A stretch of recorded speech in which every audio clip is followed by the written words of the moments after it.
अशांति है, मन खुश नहीं है, आत्मा तृप्त नहीं हुई।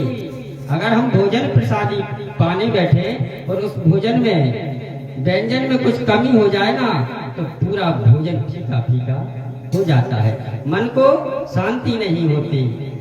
और जब तक बनाने वाले को प्रसन्नता नहीं होगी, उसकी रचना करने वाले को प्रसन्नता नहीं होगी, तो उसको पाने वाले को प्रसन्नता हो सकती है क्या? पहले तो जो रचनाकार है उसके मन को प्रसन्न होना चाहिए कि मैं अच्छी चीज बना रहा हूँ, सबको ये पसंद आएगी। पर आज व्यास जी महाराज का मन दुखी हो रहा है। उसी समय नारद जी महाराज का पधार्पण हुआ। जैसे ही नारद जी महाराज को व्यास जी ने देखा तो आसन लगा दे और आसन पर बैठाल कर कहा, प्रभु अहेतु की आज आपने कृपा की है, पर मेरे मन में एक शंका है।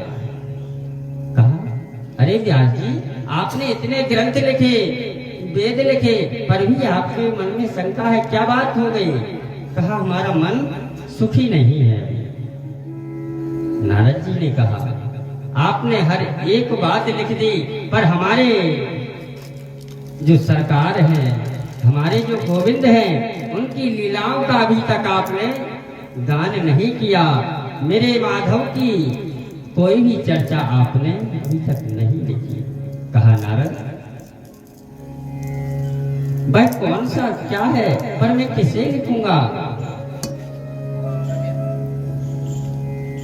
नारद जी ने कहा, व्यास जी वह चर्चा श्रीमद् भागवत महापुराण है। श्रीमद् भागवत महापुराण की आप रचना करिए। कहा, नारद अब मेरी तो बस की नहीं है, मैं कैसे क्या करूंगा, तुम ही कुछ उपाय बताओ, मेरा अब मन अशांत हो रहा है।